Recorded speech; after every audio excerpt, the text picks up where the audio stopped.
El título para el día de hoy es El Holocausto, un cuadro de Cristo en la cruz. El Holocausto de Levítico es un cuadro de Cristo en la cruz. Este libro de Levítico, voy a hacer un pequeño recuento, forma parte del Pentateuco, es decir, los primeros 5 libros que están ubicados en la Biblia, los cuales fueron escritos por Moisés. Y hay una relación interesante en estos 3 primeros libros de la Biblia.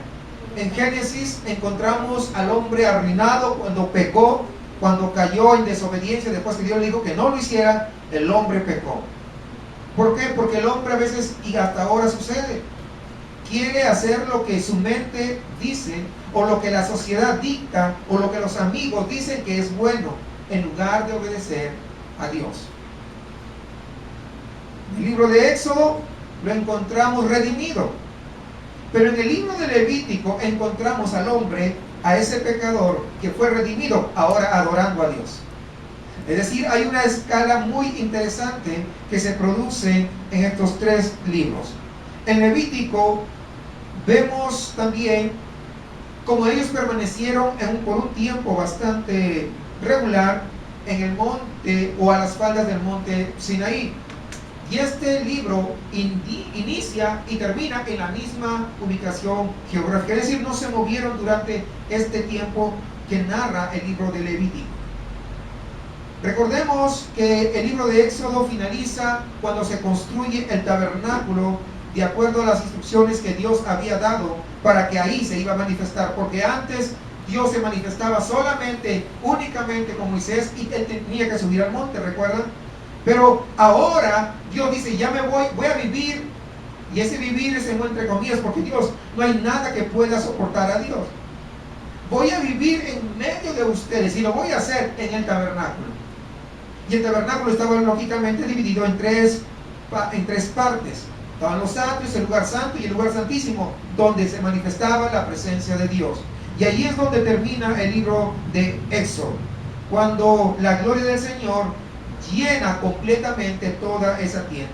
Y luego este libro continúa presentando el orden y las reglas para la adoración en el tabernáculo. ¿Cómo es que se tiene que adorar a Dios? Así que Levítico, hermanos, y les hago un recuento porque de repente algunos no estuvieron, por eso estoy haciendo este recuento, para que recuerden o se pongan al día en dónde estamos. Es un libro acerca de la comunión del ser humano con Dios, de esa relación que tiene que tener el ser humano con Dios. Dios quiere estar en comunión con el hombre, pero el hombre ha caído y anda en pecado. Eso es así. La misma figura de esos tiempos se vive en el día de hoy, no es diferente. Por eso es que vemos que Dios establece un sistema de sacrificios ahí en Levítico. Del capítulo 1 hasta el capítulo 10 de sacrificios, es lo que habla de cómo el hombre pecador puede ser cubierto su pecado para poder acercarse a Dios. El hombre, fíjense, ha creado muchas religiones para tratar de acercarse a Dios, pero ninguna religión, el nombre que le pongas, te puede acercar a Dios. Un día yo fui a comprar unas tortillas, no recuerdo, frijoles o algo, dice, mire, me dice la señora, los únicos que tenemos la comunión del cuerpo de Cristo somos la iglesia católica y lo hacemos todas las semanas. Yo le digo, ¿en serio? ¿Qué chiste nuevo es ese? No sabía ese chiste. Sí, me dice, porque todas las semanas el pan se convierte en el cuerpo de Cristo y el vino se convierte en la sangre de Cristo. Pero digo, eso es antibíblico. ¿Cómo es antibíblico? Sí, es antibíblico porque la Biblia dice que el sacrificio de Cristo fue una sola vez y para siempre, por lo cual no necesita estar muriendo, sacrificándose todas las semanas. Pues no supo qué decirme, no había leído Hebreos, no había leído la Biblia. Y ese es el problema, que a veces nosotros o el ser humano quiere sustentar ideas pero sin haber leído la Biblia. Y cuando uno quiere sustentar algo, lo primero que tiene que hacer es leer la Biblia para poder estar seguro de lo que va a hablar, de lo que va a decir. A veces escucho gente que en la ignorancia dicen barbaridades. Sin embargo, a veces digo, Señor, ten misericordia porque es ignorante. Pero hermanos, ustedes que vienen acá Amigos que nos están visitando, yo espero y anhelo en mi corazón que no os salga de aquí ignorando lo que dice la palabra de Dios. Me llama a mí poderosamente la atención la consagración de los sacerdotes, lo cual, esa consagración de alguna manera revela y casi nos hace quedar en vergüenza con respecto a la consagración cristiana en estos tiempos. También enseña este libro de Levítico al hombre cómo andar en la santidad. ¿Por qué? Porque Dios es santo. Nadie quiere andar en santidad, ni aún los que se dicen cristianos no quieren andar en santidad, pero es la única forma de poder comunicarse con Dios, de mantenerse en comunión con Dios, de tener un acercamiento con Dios. No hay otra manera, no hay otra forma. Algunos, cuando sucede una tragedia, ay Dios, mira, ayúdanos, mira que sácanos de esta, yo te prometo que si nos ayudas, yo voy a ir a tu casa. Y creen que eso es acercarse a Dios. Eso no es acercarse a Dios. Acercarse a Dios es una relación diaria, permanente, continuamente. Hay mucha gente que llega a las iglesias, a cualquier iglesia, estoy hablando en forma general, solamente para callar la conciencia. Sin embargo, eso no es lo que Dios quiere. Dios quiere, Él desea, Él anhela tener una comunión con el hombre. Por eso que establece normas y reglas de cómo el hombre tiene que acercarse a Él. Así que Levítico nos enseña cómo andar o cómo vivir con Dios. Y eso se llama santificación. La palabra santidad, de hecho, se encuentra 87 veces en este libro de Levítico. Es decir, es de suma importancia. Pues es bastante, 87 veces. En un solo libro de la Biblia. Es vital. De hecho, es lo que caracteriza a este libro de Levítico. ¿Será acaso por esa razón de que muchos no quieren hablar del libro de Levítico? ¿Por qué? Porque a veces es muy bonito predicar, pero lo más importante es vivir lo que uno va a predicar, lo que va a enseñar. Así que hoy vamos a ver sobre el primer sacrificio, que es también la base de todos los demás que se menciona. El primer sacrificio es el holocausto. De eso es justamente lo que trata este capítulo 1. Así que aquí en el capítulo 1, que ustedes ya tienen, ahí están las instrucciones que Dios ha dado a Israel por medio de Moisés para el holocausto. Y nosotros queremos saber dos cosas importantes. En primer lugar, queremos saber el propósito de este sacrificio. ¿Por qué y para qué se ofrecía? Si no tiene razón de ser. ¿Por qué ofrecían el holocausto? ¿Para qué? ¿Cuál es la razón? Yo pregunto, ¿usted haría algo si no tiene sentido, si no tiene una razón? ¿Usted obedecería algo si no tiene por qué tiene que hacerlo? Algunos tal vez sí, pero normalmente no lo hacemos. No, ¿por qué? Y también, ¿qué tiene que ver con nosotros ese holocausto que se presentaba hace 3.500 años? ¿Qué tiene que ver con nosotros? Bueno, vamos a comenzar a desarrollar el propósito del holocausto, es decir, ¿por qué se ofrecía este holocausto? Realmente, si leemos solamente Levítico 1, hay poca información al respecto. Lo único que dice en el versículo 4 es para expiación suya, es decir, de aquel que lo presenta. Pero la primera mención de este sacrificio en la Biblia se describe bastante bien, y no está en Levítico, fíjese, está en un libro antes, está en Éxodo. Ahí habla, en Génesis, capítulo 8, versículo 20. Vamos al primer libro y luego regresamos a Levítico, no se preocupe. Génesis capítulo 8, versículo 20.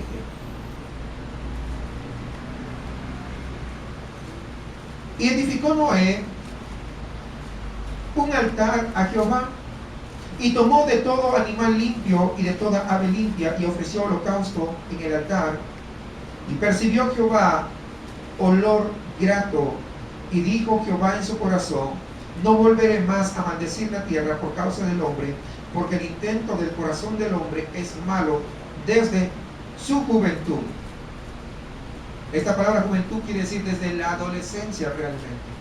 Desde que el niño deja de la inocencia. Ahora cuando ya sabe discernir lo bueno y lo malo, de ahí y antes de la adultez, toda esa etapa se está refiriendo a esta palabra juventud.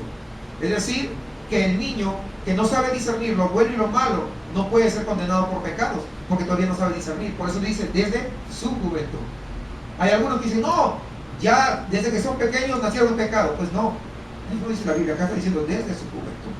Ni volveré a más volveré más a destruir todo ser viviente como he hecho. Esto se da, hermanos, después del diluvio. Noé ofrece un holocausto y dice que ese holocausto llegó ante la presencia de Dios con olor grato. Y ese olor grato, ese olor agradable es lo que motiva a que Dios cambie su actitud con los pecadores. ¿Por qué? Porque recuerden, toda la gente, todos se habían corrompido, todos eran malos, su pensamiento era permanentemente para hacer maldad. Miren, lo voy a leer, capítulo 6, ahí mismo en Génesis. Regrésese un poquito. Capítulo 6, versículo 5, antes del diluvio. ¿Cómo era el hombre? Era malo, más malo que la carne de puerco, dice, ¿verdad? Fíjense, 6:5. Y vio Jehová que la maldad de los hombres era ¿cuánto? Mucha, no era poca, era mucha en la tierra. Y que todo designio de los pensamientos del corazón de ellos era de continuo solamente el mal. Solamente pensaban para hacer maldad. Permanentemente pensaban para hacer lo malo, para transar, para matar, para robar. Todo lo malo que usted se pueda imaginar y no se puede imaginar. Todo lo malo, permanentemente, mañana, tarde y noche. Anochecían y estaban pensando en cómo ir y hacer lo malo. Amanecían y ahora ponían en práctica el plan que ya habían maquinado. Es decir, permanentemente. Eso era en los tiempos antes del diluvio. Y a pesar de que Noé predicó, ¿sabe cuánto tiempo? 120 años. ¿Sabe cuántos se arrepintieron? Ninguno. ¿Por qué? Porque el hombre es así. Mira, te doy palabra de parte de Dios. Mira lo que dice Dios. O vamos a escuchar la palabra de Dios, pero si en ese mismo horario, en ese mismo día, tienen por allá una fiesta, yo qué sé, de quien sea, ¿qué es lo que prefieren? Pues ir a la fiesta. O si en ese mismo horario, pues van a jugar los Tigres con los Rayados, prefieren ir al estadio o estar en la casa viendo el partido antes que venir a escuchar la palabra de Dios. ¿Por qué? No es la naturaleza del ser humano. Antes del diluvio no querían saber nada con Dios, eran muy malos. Su maldad, esa maldad que estamos acá leyendo, es lo que atrae la ira de Dios, el juicio de Dios sobre ellos. Y dice el 7, versículo 7, del mismo 6, ahí nada más estamos siguiendo. Dice, y se arrepintió Jehová. Ese arrepintió, quiero que entendamos, no es como el hombre, me arrepiento porque hice mal. No, ese arrepintió significa en el hebreo original es ser inducido a sentir tristeza. Y se arrepintió Jehová de haber hecho hombre en la tierra, porque el hombre estaba induciendo ¿a qué? A que Dios esté entristecido por la maldad que estaba cometiendo. Y le dolió en su corazón, es decir, era tanto la tristeza que Dios tenía que le dolió el corazón. De repente, las madres, cuando son desilusionadas por los hijos con situaciones dolorosas, les duele tanto, se sienten tan tristes que comienza el corazón casi como ya al extremo de la taquicardia a veces. Algunos de repente han sentido, eso es. O sea, Dios estaba dolido por toda la maldad que el hombre estaba haciendo. Y dijo Jehová, raeré de sobre la faz de la tierra a los hombres que he creado, desde el hombre hasta la bestia y hasta el reptil y las aves del cielo, pues me arrepiento de haberlos hecho. Siento tristeza profunda, estoy con dolor, me duele el corazón. Yo habiéndole dado tantas cosas, sin embargo, el hombre se porta de la peor manera. Eso es lo que estaba pasando ahí. Si tú y yo tenemos vida, es por la misericordia de Dios. ¿Por qué? Porque nos da el aire para respirar, por ejemplo. ¿Y cómo estamos siendo agradecidos con Dios? O tal vez nos estamos comportando como el cuadro que acabamos de leer. Después del diluvio, el hombre no había cambiado. Era tan malo como antes, pero debido al holocausto que presentó Noé, la actitud de Dios cambia hacia el pecador. Fíjense lo que hace el cambio, el holocausto, ese sacrificio que presentó. Ese sacrificio es una forma de establecer la paz con Dios. Era la manera de aplacar la ira de Dios y de ponerlo propicio con el pecador. Es decir, inclinado a hacerle el bien en lugar de hacerle el mal. ¿Por qué? Porque había aplacado su ira a través del holocausto. El hombre no merece lo bueno, no merece la bondad de Dios, no merece la misericordia de Dios, porque siempre es malo. Pero por eso hubo el holocausto. El propósito del holocausto es aplacar entonces la ira de Dios en contra del pecador. Puesto que el hombre en su naturaleza tiene la inclinación hacia el pecado, siempre va a haber fricción entre el hombre y Dios. Porque Dios es santo, es justo, es bueno. Pero el hombre no quiere saber nada con la santidad de Dios. El hombre no quiere saber nada con la justicia de Dios. El hombre no quiere saber nada con las cosas de Dios. Por eso que va a haber esa fricción. Entonces, el holocausto era el que ofrecía librar al pecador de las consecuencias del pecado delante de Dios y así protegerlo de la ira de Dios.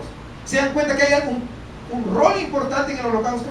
Es el holocausto el que aplaca la ira de Dios y no permite que la ira de Dios caiga sobre el hombre. Para eso estaba el holocausto. El holocausto se ofrecía para cambiar la actitud de Dios hacia el pecador. En vez de estar airado con él, Dios después del holocausto estaba inclinado a hacerle el bien, a bendecirle. Fíjense lo que dice el versículo 4, y regresemos a Levítico ahora. Capítulo 1 estamos, ¿no? 1:4. Y pondrá su mano sobre la cabeza del holocausto y será aceptado para expiación suya. Es de esta manera, hermanos, el holocausto era para expiación de aquel que lo estaba ofreciendo. Es decir, borrar su culpa delante de Dios. Cuando presentaba el holocausto, su culpa era borrada. El último holocausto que tenemos nosotros es Cristo Jesús. Hoy nosotros no tenemos que estar ofreciendo holocaustos porque Cristo ya se ofreció a sí mismo en holocausto por nosotros. Y es Cristo el que aplaca la ira de Dios que debía caer sobre mí y sobre ti, la que detiene que su ira no caiga por completo. Solamente Cristo llegó a ser nuestra propiciación y ahora Dios está inclinado a hacernos el bien. ¿A quién? A sus hijos, a los que han considerado verdaderamente el sacrificio de Cristo como holocausto para aplacar la ira de Dios sobre nuestras vidas. Mire, ahora vamos al Nuevo Testamento para poder ir relacionando esto que estamos viendo en Levítico hacia el Nuevo Testamento. Romanos.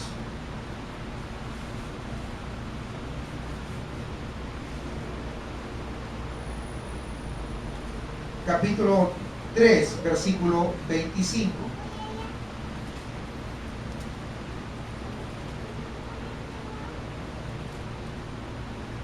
Romanos 3:25. A quien Dios puso como propiciación por medio de la fe en su sangre para manifestar su justicia a causa de haber pasado por alto en su paciencia los pecados pasados. ¿Por qué no castigó? Por su paciencia. Pasó por alto. Ahora, acá hay una palabra interesante, propiciación. Cuando dice propiciación, está haciendo notar que Dios es el sujeto de la acción, el que está tomando acción, de modo que la propiciación es la expiación divina, es la expiación de parte de Dios y no es la propiciación humana. Es decir, por fe nosotros sabemos y cogemos ese sacrificio que ya se hizo a nuestro favor, no porque lo merezcamos, sino porque Él ofreció y nosotros creemos que eso es para nosotros, porque nos hemos arrepentido y hemos puesto nuestra fe en Cristo Jesús. Ahora, cuando nosotros vemos Levítico, hermanos, vemos que el camino para llegar a Dios consiste en sacrificios. Es decir, no existe otra manera, no existe otra forma, no existe una forma de repente decir, ¿y ahí habrá otra manera? Porque a veces cuando nosotros predicamos el evangelio a las personas dicen, yo me acerco a Dios como quiero, como pienso. Sí, muchos nos han dicho, es que yo sirvo a Dios a mi manera. Digo, ¿en serio? Pues ya por lado que estás, mano, porque no es la forma. O sea, no se puede servir a la manera de uno. No, pero yo pienso, es que yo creo que debo hacerlo así. ¿En serio? ¿Y tu pensamiento y tu criterio es de acuerdo a la palabra de Dios? No, yo no creo mucho en la Biblia, pero yo sirvo a Dios a mi manera.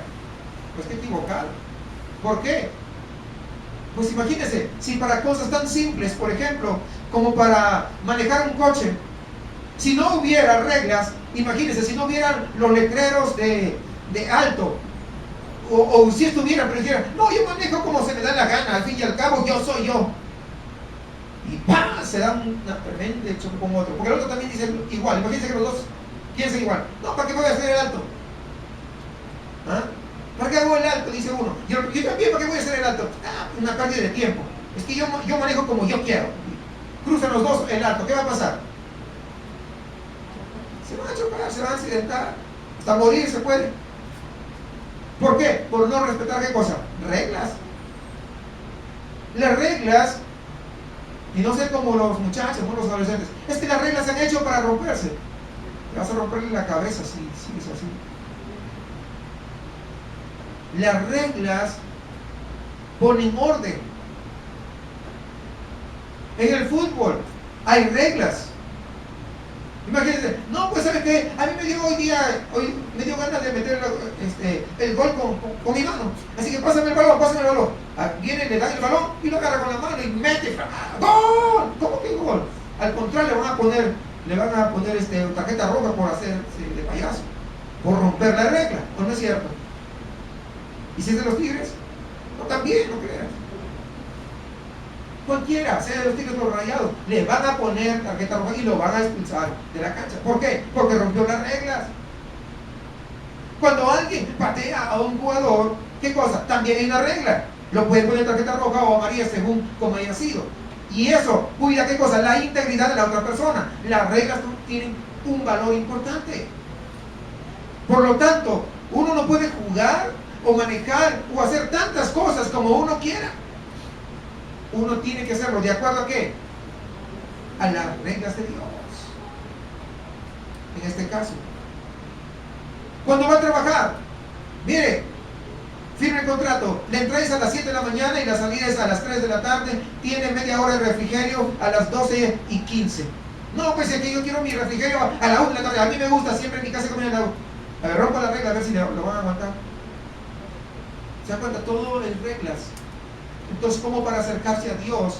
Como el hombre dice, no, yo sirvo a Dios como quiero. Pues no se puede. Hay reglas que Dios ha establecido. Qué interesante que este libro de Levíticos nos habla de la palabra expiación, la cual nos va a ayudar mucho. Y se encuentra nada más que nada menos que 45 veces esta palabra, lo cual también habla de algo importante. La expiación significa cubrir completamente. La sangre de los toros, de los machos cabrillos, realmente no podían quitar el pecado. Los cubría hasta que Cristo viniese y Él sí los iba a quitar los pecados. Vamos a decir, si no los cubría, ¿por qué lo exigía? Porque es la forma que Dios exigía, decía como un pago, pero de garantía.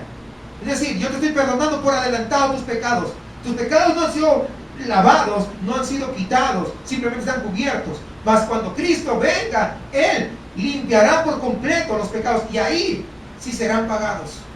Te estoy dando crédito. Es lo que decía a los judíos antes que Cristo viniera. Ellos recuerdan, presentaban que holocaustos. Es lo que hacía el Señor. Cristo vino y pagó por todo. Esto se refiere a nuestros pecados pasados, presentes y aún futuros, cuando nosotros verdaderamente nos hemos arrepentido y hemos pedido perdón a Dios y hemos puesto nuestra fe en Cristo Jesús. Jesús es nuestra propiciación superior. Él actúa por medio de la fe, no por ninguna obra, solamente por fe. ¿Para qué? Para que nadie se gloríe, para que nadie diga, no, es que yo, por mí, por mis fuerzas, porque yo di más dinero, por mis limosnas, por mi sacrificio. No, la salvación y el perdón de pecados solamente se obtiene a través de la fe. Jesús es la expiación verdadera y completa. Antes de que nosotros pudiéramos arrepentirnos, éramos enemigos de Dios. Su sobre nosotros. Dice Romanos capítulo 5, versículo 10, porque si siendo enemigos, Romanos 5, 10, mis hermanos que están anotando, disculpen, porque si siendo enemigos fuimos reconciliados, eso significa restaurados con Dios por la muerte de su Hijo, mucho más estando reconciliados seremos salvos por su vida. Fuimos restaurados con Dios por la muerte de su Hijo. Eso es importante. La muerte de Cristo nos trajo restauración. Es a través del sacrificio que ahora podemos nosotros estar reconciliados con Dios. Pero ahora en Cristo, por su sacrificio en la cruz, ya somos reconciliados. Ya no somos más enemigos. Imagínense, ser enemigo del Dios que creó los cielos, la tierra, el universo, que dijo, hágase, y fue hecho. A ver, hágase enemigo de él. Es peor que hacerse enemigo del hombre más poderoso que puede usted conocer. Hacerse enemigo de Dios es lo peor. ¿Por qué? Porque ¿quién podrá con su poder? ¿Quién podrá derrotarlo? ¿Quién podrá hacerle algo de daño siquiera? Apenas un poquito. ¿Quién? Pues nadie. Ni Satanás pudo hacerlo. El diablo no pudo hacerlo. Se rebeló y no lo pudo hacer. Demuestra que Dios es todopoderoso, el omnipotente. Pero así como es todopoderoso, también demuestra su amor, habiendo enviado a Jesucristo su Hijo. No para que lo tengamos ahí, una figurita ahí en la casa, retratada, que ni siquiera es la figura. Algunos lo ponen de un color, otros de otro color. Si viven en África, lo ponen a Cristo negrito. Si viven en la China, lo ponen amarillito. Si viven acá en México, le ponen con sombrero de charro. No es decir, ¿no? Pero quiero que sepan que cada uno es Jesucristo. De esa manera, no podemos ser. El Cristo que es bíblico, es nuestra expiación. Él es a través de quien nosotros podemos obtener el perdón. No hay otra manera. Dice, pero ahora en Cristo, por su sacrificio en la cruz, somos reconciliados. Está en Romanos 5, 9. Dice, pues mucho más, ya justificados por su sangre. Es decir, justificados significa que no somos acusados por Dios. Éramos enemigos, ¿recuerdan? Mientras éramos enemigos, había una acusación en nuestra contra. Pero cuando nos hemos arrepentido, entra la justificación. ¿De quién? De parte de Él, de Cristo. ¿Por qué? Porque Él pagó por nuestros pecados. Entonces, al pagar por nuestros pecados, por nuestra deuda, ya somos justificados. Y cuando nos ven, dice, pues eso no veo nada. Lo único que veo es la sangre de Cristo que lo ha perdonado. Así que no debe nada. No debe nada. Completamente saldado. Estando ya justificados, dice, en su sangre, por Él seremos salvos de la ira. Porque recuerden, ¿por qué vino el diluvio? Por la ira de Dios sobre la maldad de los hombres. O sea, ¿no creen que ahora es diferente? Va a venir la ira de Dios. Tal vez ya no va a venir con agua, porque así lo dice, pero va a ser peor ahora. En ese entonces no creía la gente que venía el diluvio. No.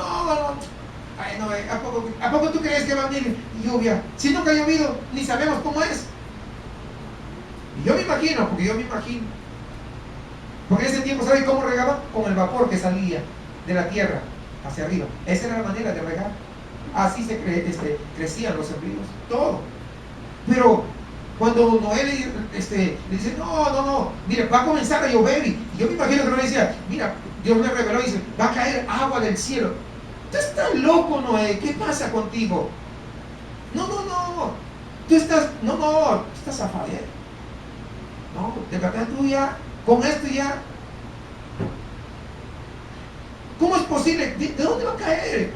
No seas ignorante, Noé. ¿Cómo dices que va a caer agua del cielo? Y decía, sí, va a caer agua del cielo y va a destruir a toda la tierra. No creas. No. Y Noé predica. Y nadie se arrepintió. Y le predicaba 120 años, nadie.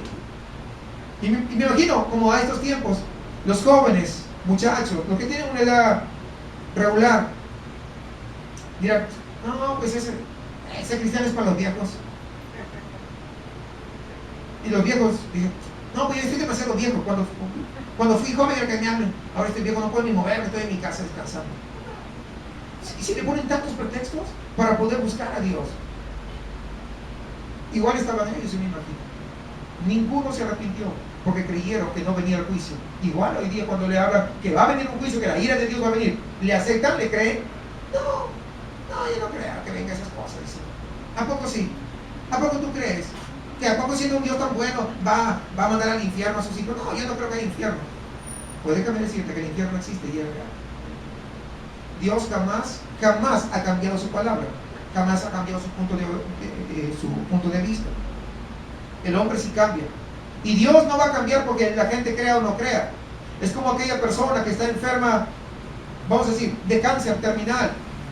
Mire, señora, usted está muy enferma, usted está con cáncer terminal y tiene que entrar a un proceso de tratamiento para ver si puede recuperarse. No, yo no creo que tengo cáncer. Pues no creas, no hay problema. El cáncer no desaparece porque no creas, ¿o sí? Si no crees, no desaparece, va a estar vivir ahí. Es igual. Dios lo que ha dicho en su palabra no va a cambiar porque no crea. No, es que yo no creo. Pues, ¿qué interesa? ¿Crees? ¿Te arrepientas? Pues tampoco. Dios ya dijo y está en su palabra. Porque si siendo enemigos fuimos reconciliados con Dios por la muerte de su Hijo, recuerdan que éramos enemigos, estábamos ahí, pero fuimos reconciliados, restaurados por la muerte de su Hijo, mucho más estando reconciliados, seremos salvos por su vida. O sea, ya somos salvos de la ira de Dios, porque Cristo ya lo sufrió todo en nuestro lugar como nuestro sustituto. La justificación significa un acto de perdón de parte de Dios. Ya no hay más a nuestra cuenta. Ahora nuestra cuenta está saldada. Ahora Dios es propicio con nosotros. Tenemos a Cristo, tenemos paz para con Dios. Dice en el versículo 1 de Romanos 5, donde estamos: justificados pues por la fe. ¿Se dan cuenta? No es por las obras, es por la fe. No es porque dan mucha limosna, es por la fe. Algunos se agarran ahí, ¿cómo se llama? Con los nopales ahí, se agarran y se golpean y se agreden, se sacan sangre y todo lo demás, y creen que con eso ya. Otros se van de rodillas ahí, que les sale sangre y se van a ir hasta el santuario y creen que con eso. Pues no, por la fe. Porque si no fuera por la fe, ¿sabe qué? Carlos Slim, el hombre más millonario de acá de México y del segundo en todo el mundo, pues él tendría el único salvo, porque tiene más lana. Y él podría comprar la salvación. Pero con el Señor no hay mordidas. Así que todos tienen que ir por lo que está el Señor dictando.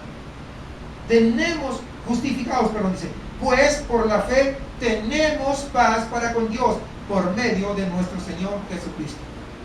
Éramos enemigos, ahora por la fe en Cristo.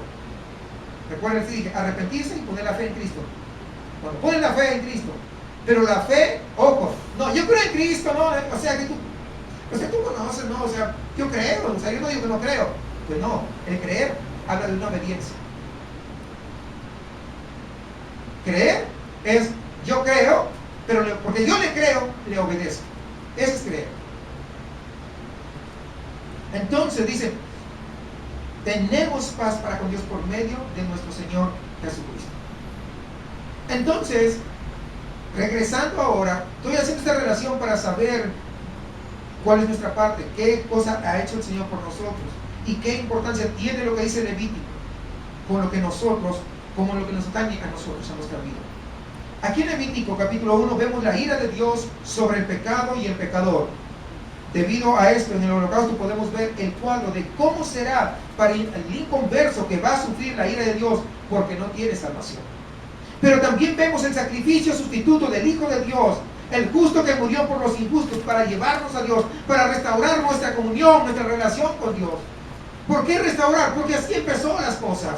Cuando Dios creó a Adán y a Eva, dice que Adán y Eva platicaban con Dios, directo así, como usted y yo platicamos.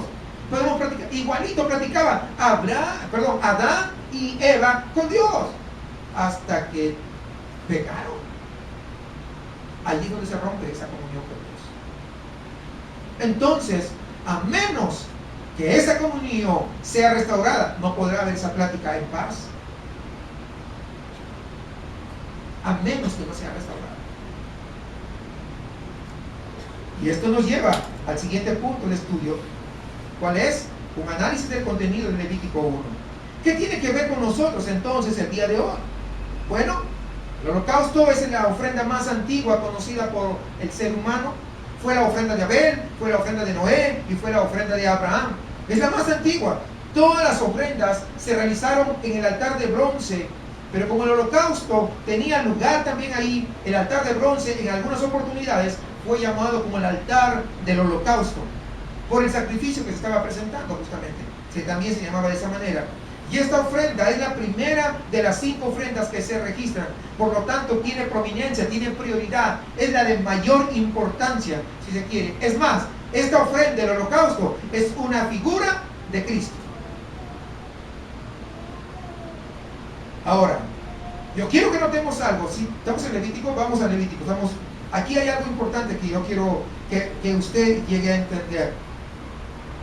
Que este sacrificio está disponible a todos. Levítico 1, estamos en 1. Llamó Jehová a Moisés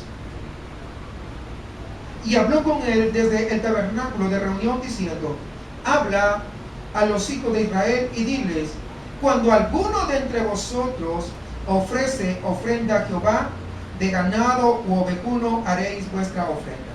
Cuando alguno de entre vosotros. No sé si usted ve, cuando alguno de entre vosotros. No hay nadie, ahí en el versículo 2, podemos notar algo importante y quiero que usted lo note.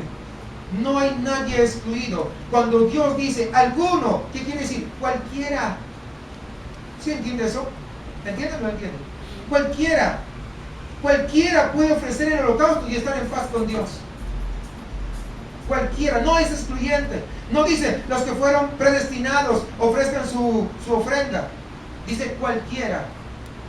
Si usted todavía no está en paz con Dios, todavía es enemigo, puede hacerlo, puede acercarse. O sea, eso es importante. Pero no solamente está allí en el Antiguo Testamento, está también en el Nuevo Testamento. Porque algunos que de repente dicen: sí, pero eso está en Levítico. Bueno, vamos allá adelante al Nuevo Testamento, el Evangelio de Juan. El versículo más conocido, Juan capítulo 3, versículo 16. Ya hasta de memoria se lo saben, ¿verdad? Porque de tal manera amó Dios al mundo, a la gente, que ha dado a su Hijo unigénito, para que todo, fíjese, todo, es decir, todos pueden acceder a eso. Todo aquel que en Él cree no se pierda, mas tenga vida eterna. Todo el que cree. Hay algunos que ponen restricciones, ¿no? No, pues pero la Biblia no dice eso. Fíjense, estoy comprobando Antiguo Testamento y Nuevo Testamento y ambos concuerdan, porque esa es la Biblia. La Biblia no se contradice. Todo. Entonces el Señor dijo: si alguno tiene sed, ¿qué dice? Venga a mí y beba. Esta invitación es general, incluye a toda la familia humana, a todo ser humano.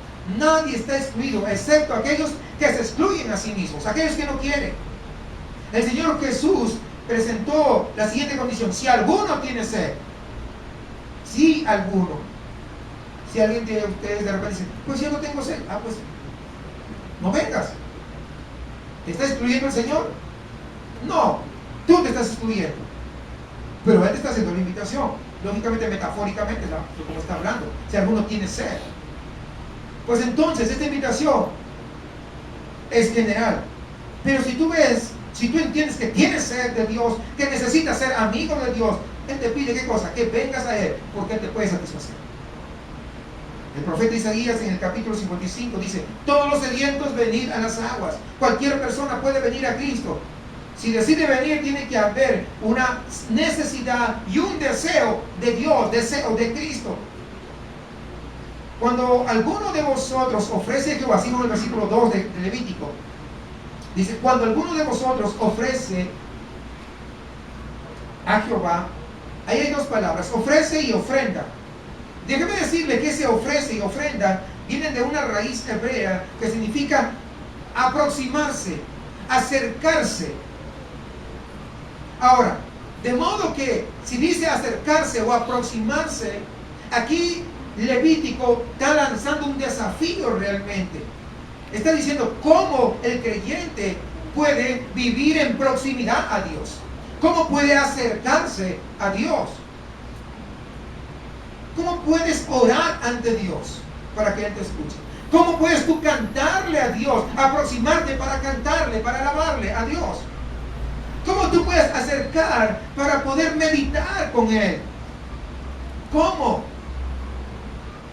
Podemos ver aquí que la comunión con Dios implica ofrenda y sacrificio. A menos que eso exista, lo demás será aceptado. Pero si existe ello, será aceptado.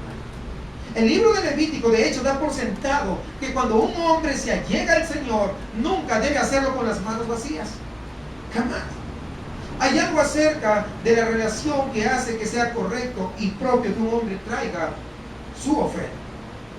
Sin embargo, a partir de las enseñanzas del Nuevo Testamento es fácil olvidarnos esto. ¿Por qué? No, es que todo es por gracia y no sé qué y no sé cuánto, y se olvida las enseñanzas que hay. Pero uno siempre tiene que recordar que aunque el creyente cristiano de estos tiempos podemos acudir a Dios audazmente, a veces en el camión cuando estamos, a veces en el trabajo, a veces en la casa, en el supermercado, nunca acude el creyente con las manos vacías, jamás. ¿Por qué? Te voy a explicar. En el antiguo pacto, cuando el pueblo de Israel se acercaba a Dios, tenían que venir con algo de sus propios dones, un regalo propio, que era el animal que estaban ofreciendo. Pero ahora el creyente no viene con un macho cabrillo, no viene con un animal, viene con el regalo de Dios, el Hijo de Dios como fundamento, para poder acercarse ante Él. ¿Por qué? Porque es el regalo de Dios, el holocausto, que es Cristo Jesús, el que nos ha perdonado. Y eso nos hace aceptos para poder acercarnos con confianza. Así. Si no, pues no podríamos. Si no, tendríamos que ir a un tabernáculo y presentarnos. Y es que ya no se hacen esas cosas. Porque Jesucristo es el holocausto perfecto. Y es con el que nosotros nos podemos acercar. Después de estos dos versículos que he hecho de introducción, el resto del capítulo básicamente se divide en tres partes bien claras. Este es el holocausto del vacuno, del rebaño y de las aves. En esto básicamente radica. Versículo 3, sigamos en Levítico, no vamos a seguir en Levítico. Vamos a ver los detalles del holocausto. Dice, si su ofrenda es un holocausto del ganado, ofrecerá un macho sin defecto. Lo ofrecerá a la entrada de la tienda de reunión para que sea aceptado delante del Señor. El animal para el holocausto tenía que ser macho y sin defecto. Obviamente aquí vemos un cuadro de Cristo, macho, hombre, perfecto, sin defecto. Cristo Jesús jamás tuvo defectos, nunca lo tuvo, fue tentado en todo, pero en nada pecó. Pues ahí está el cuadro. Por eso hay una relación directa entre el sacrificio y Cristo, entre el holocausto y Cristo. Versículo 4, sigamos ahí. Pondrá su mano sobre la cabeza del holocausto y le será aceptado para hacer expiación por él. Pondrá su mano sobre la cabeza. Mire, después de que escogías el becerro, la persona, el pecador tuvo que poner la mano sobre la cabeza del animal. Si no ponía la mano, no era válido, el sacrificio no se aceptaba. Mire, es una condición importante, poner la mano, porque Dios no va a aceptar el sustituto en lugar hasta que el individuo pone la mano sobre la cabeza del que va a ser sacrificado. Fíjense, ¿por qué dice eso? Bueno, al imponer la mano el pecador, el que iba para que su pecado sea perdonado, ¿sabe qué estaba haciendo? Él estaba identificándose con ese sacrificio. Es decir, estaba indicando personal y explícitamente que ese animal que estaba poniéndole la mano era el sustituto de él, que él iba a tomar el lugar de él. Él era el pecador, pero el sustituto iba a ser el animal. Eso en primer lugar. Además, cuando le ponían la mano, significaba transferencia. Es decir, al poner las manos sobre el animal, los pecados de él estaban siendo ¿qué? Transferidos al animal. ¿Para qué? Para que la ira de Dios esté sobre él. ¿Sí entienden? Esa es la figura. Esa es la manera como por la que Dios había establecido esta manera. Es lo mismo con nosotros el día de hoy.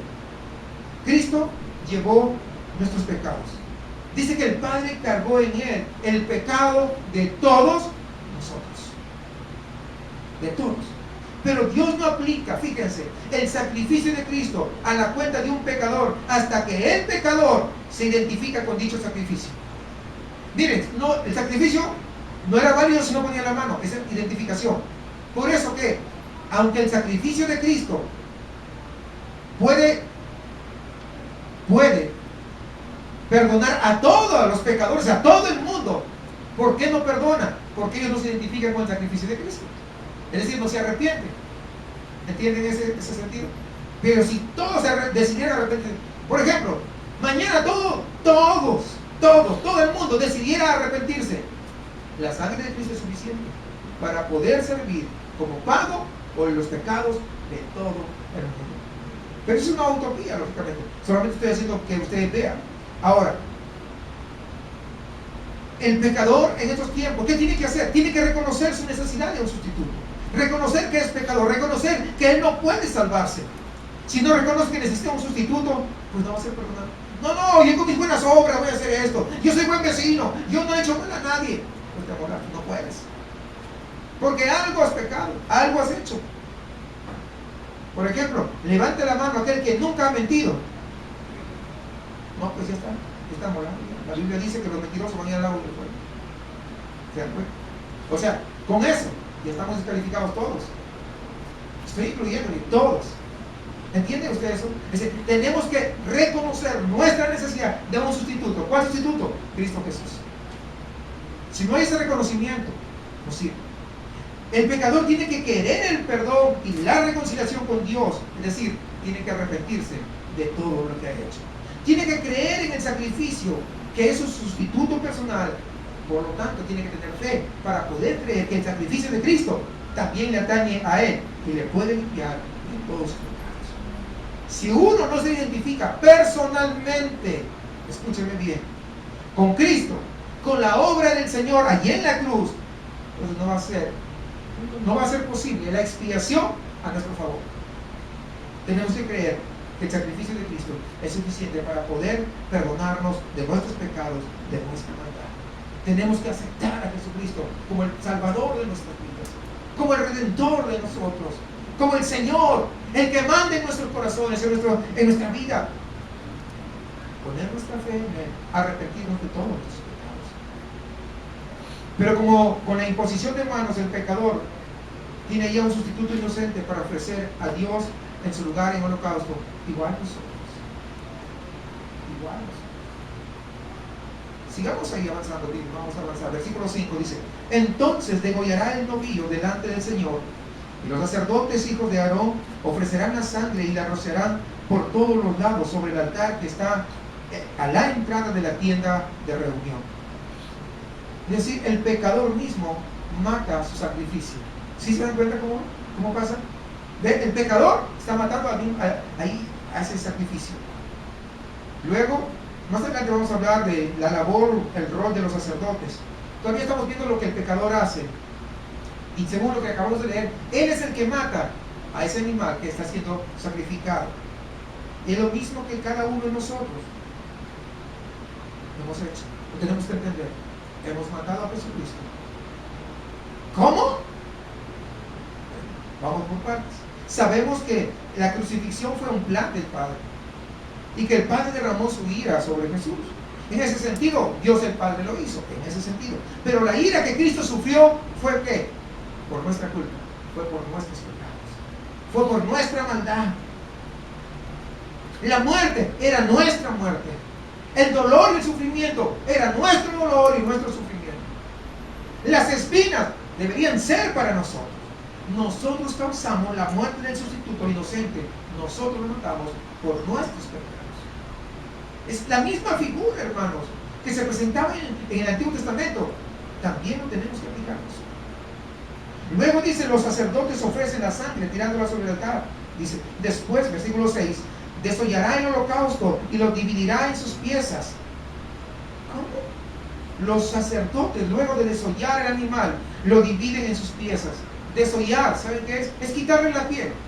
Le quitaban la piel, eso es desollar. Para aquellos que no saben, de repente hay algunos que son de acá de ciudad, sobre todo los jóvenes, los más jóvenes, no saben qué es desollar. ¿Qué es desollar? Quitar la olla, qué sé yo, no.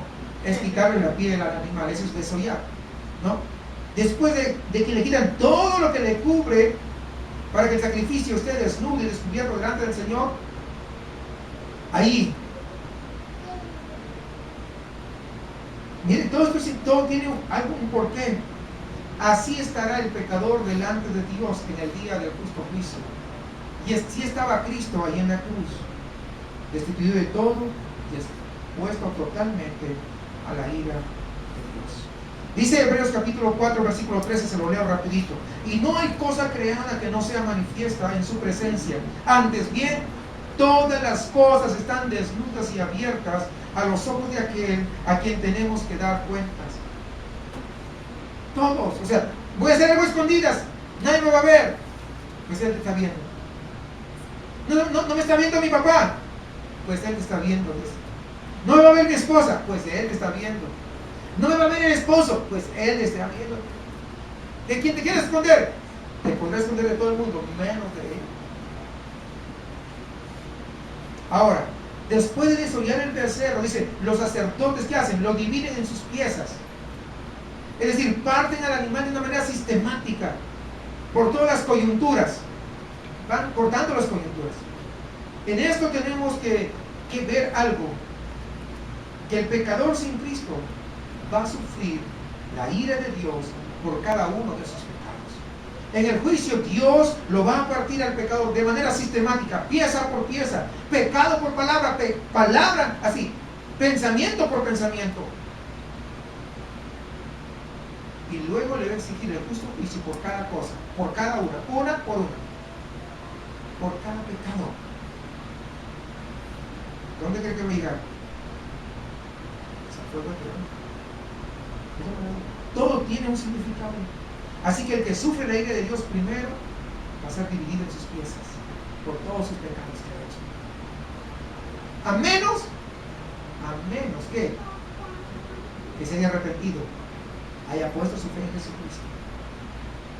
Pero arrepentió de verdad. De verdad. Ahora, también podemos ver en esto que Cristo, el último holocausto, sufrió por cada uno de los pecados de cada uno de nosotros, pieza por pieza, pecado por pecado.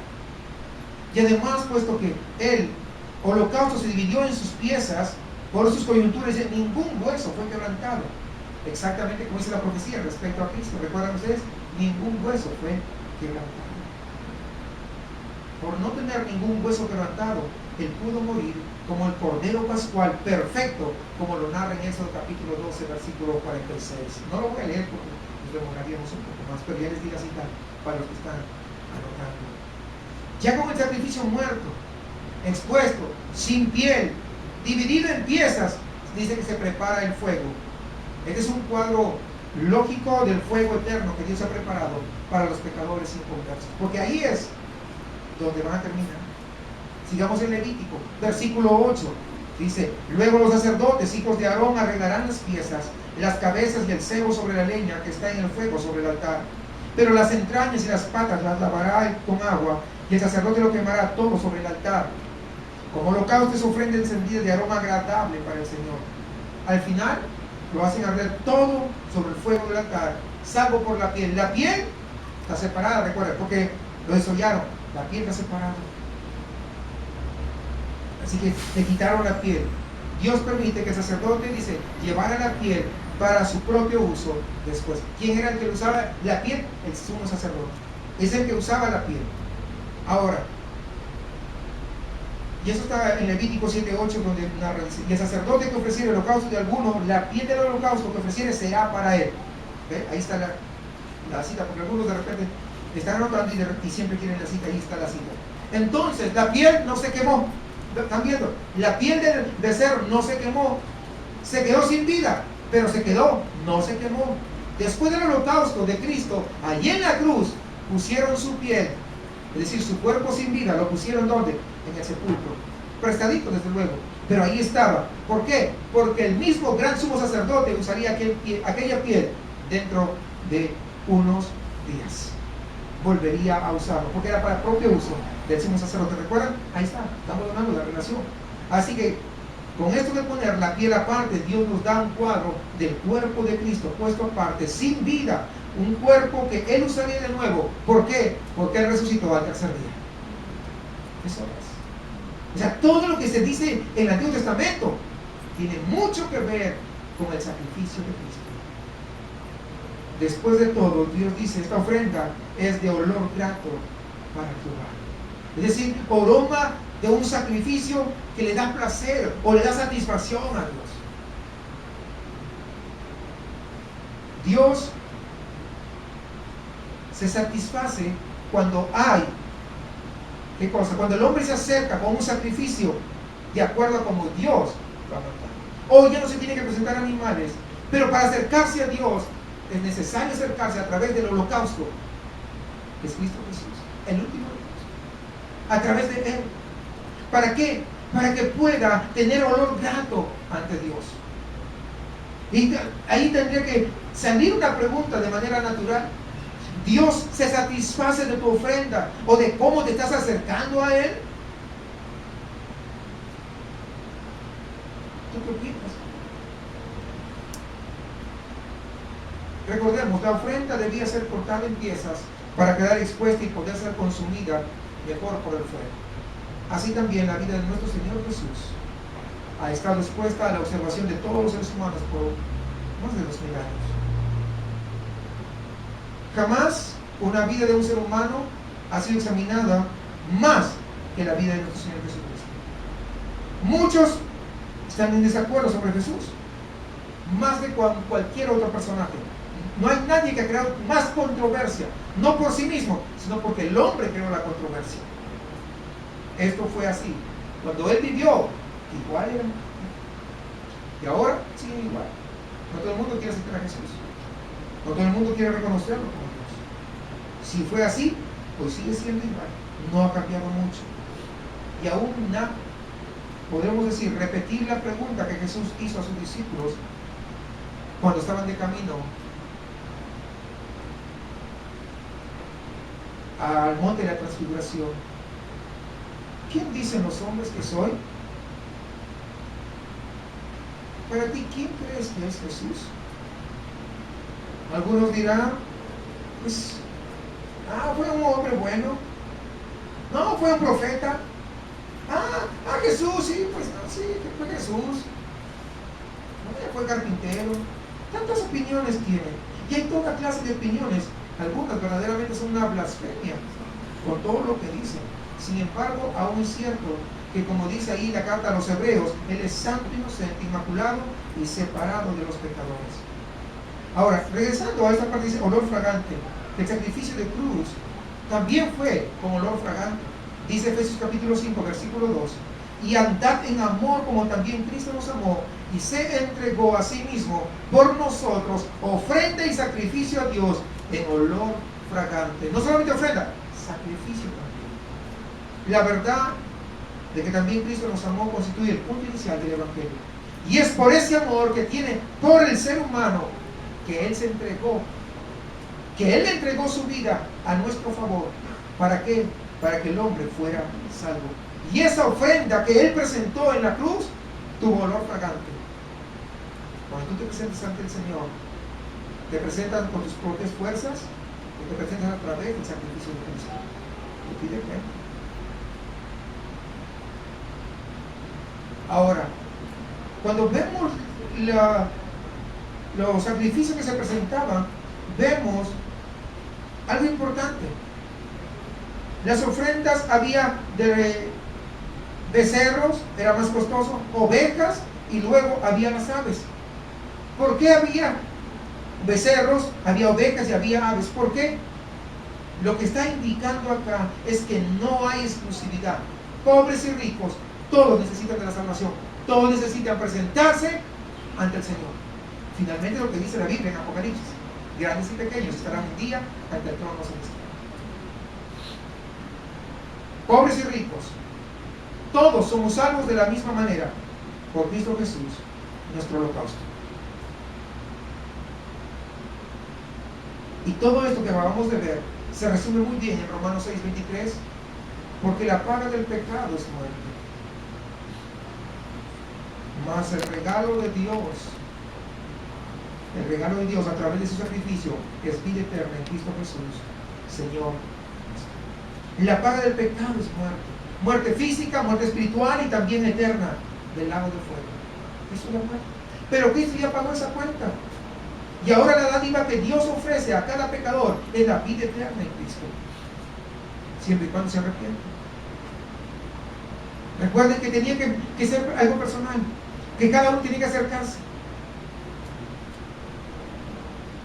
Si usted aún no se identifica con el sacrificio como el de Levítico, todavía metafóricamente no ha puesto sus manos sobre la cabeza de su sacrificio, no tiene entonces cómo presentarse ante Dios. Y si Él le llama hoy día a su presencia, ¿cómo se va a presentar? ¿Cuál va a ser su holocausto que va a presentar? ¿Sus obras?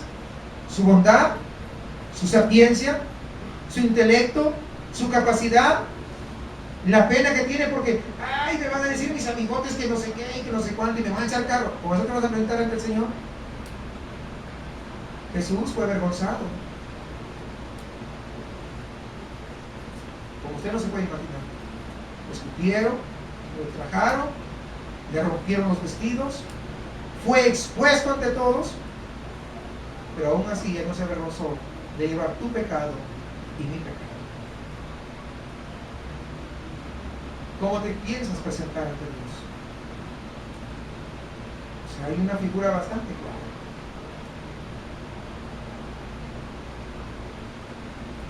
Si por el contrario tú ya lo has hecho, si tú te has arrepentido,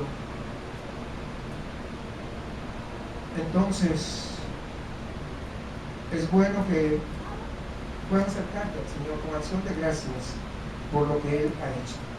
Si tú te acercas para reconocer tu necesidad de Jesucristo como tu holocausto, será con honor grato a Jehová. Si tú te presentas con acción de gracias por lo que ya te arrepentiste, también será con honor grato. Ambos serán con honor grato. Así que finalmente te puedo decir, cree en Jesucristo hoy y vivirás para siempre.